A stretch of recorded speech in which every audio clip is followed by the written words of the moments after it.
Why do so many really good college quarterbacks fail in the NFL?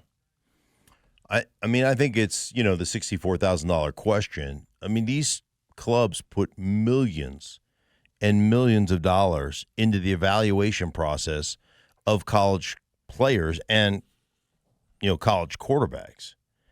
And so many of them get in the NFL and are completely overwhelmed. So I think you have to look at several different things.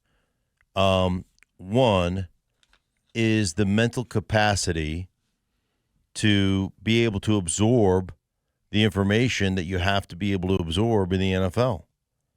The memorization, the understanding.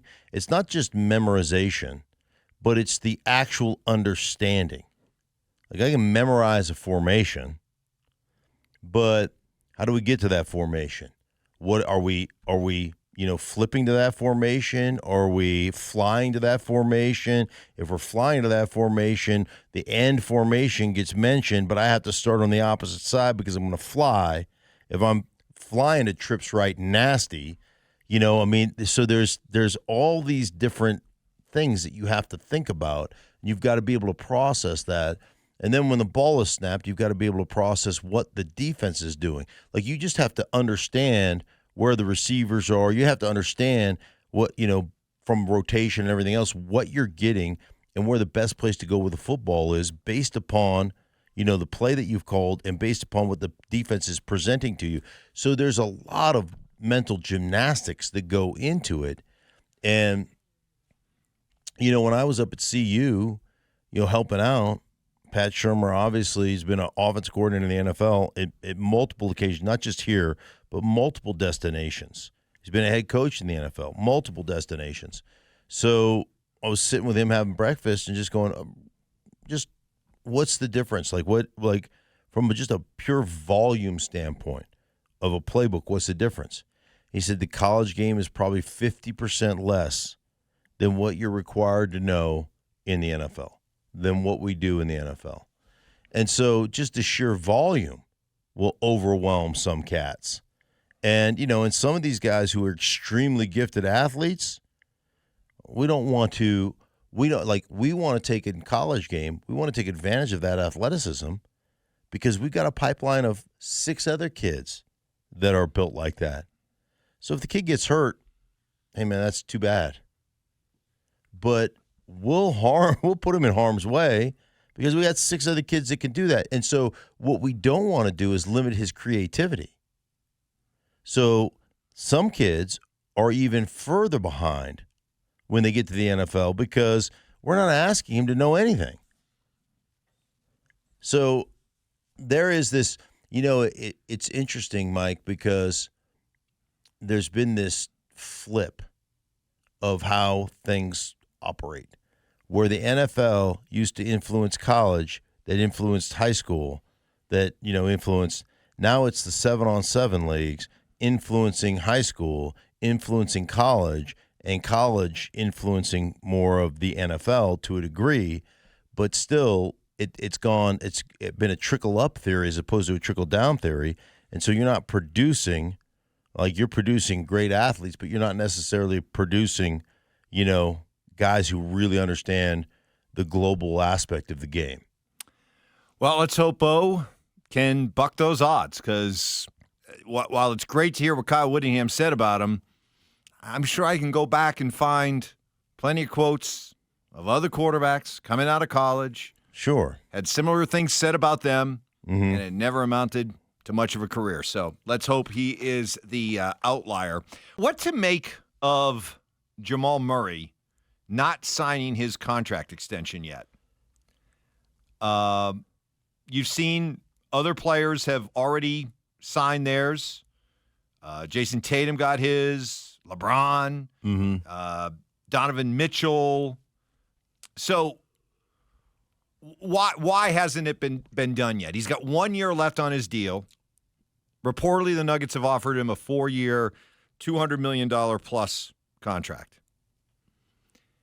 add in a couple of cryptic comments from Jamal on social media, and everyone's kind of left to wonder what's going on. I wonder if it's not related to this. This was after the season when Jamal was the subject of questions for both Calvin Booth and Michael Malone.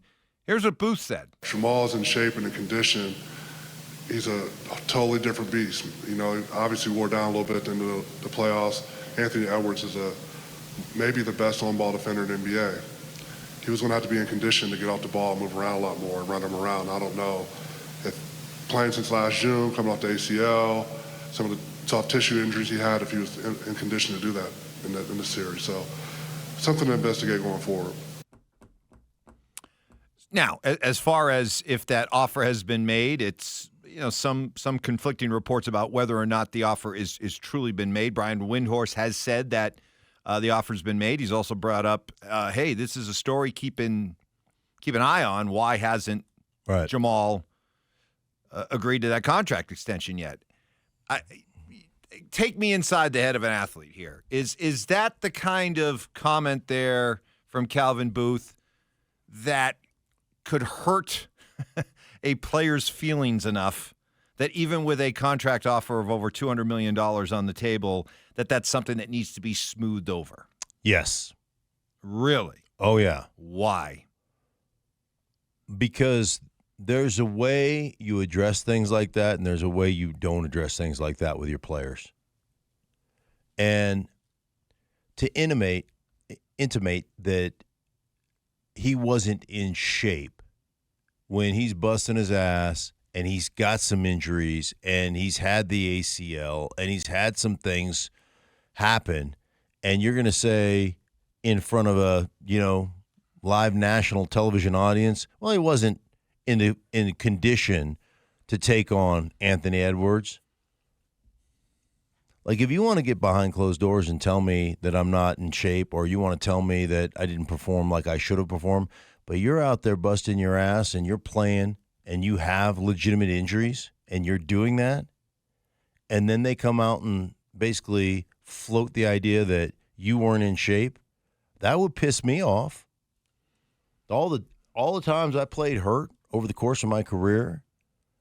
Now, I had that conversation. I had a blow up with my, God rest his soul, Jim Hannafin, who tried to tell me he was protecting me when where they were rotating me with somebody else. And I'm like, I'm not going to put up with that bullshit, because you don't give a crap about my health. You didn't care about it when I was fighting through every game, 16 games, when I was playing in Pro Bowls and completely injured. You weren't, rotating me in then. It just is like some of the things, but that was behind closed doors, so we could have that blow up, and we could shout at each other, and do that. You don't do that. Hey, man, what's wrong with, Jamal had some significant soft tissue injuries, some things that set him back. He just needs to get healthy, man. And unfortunately, this NBA season's long, and he wasn't 100% healthy coming to the playoffs. What's wrong with that? Mm-hmm. As opposed to then going, and he really wasn't in great condition, and we need to investigate his conditioning. I remember when they had the press conference, it was one of those things that I took note of. I'm listening to it, I'm watching the press conference, and I went, ooh. Because as a fan, and as somebody that likes a little bit of wedge driving every once in a while, I love it when coaches, general managers tell the truth, right? Yeah. And they kind of betray that, well, what happens behind closed doors stays behind closed doors type thing. Right. I kind of like being able to have the curtain pulled back so I can see what's really going on. And I admit that as a fan, I'm like, hey, as the player needs to suck it up a little bit, because if there's some truth to it, then why shouldn't we as fans know about it? But even saying all that, I do recognize that there is a code that athletes feel shouldn't be violated, and that does kind of violate the code. And so I can understand why. That was not the first time the code has been, quote unquote, violated in regards to Jamal Murray. True. When he came off the ACL and Tim Connolly said, well, he's been cleared to play, that's his choice. Like, again, you've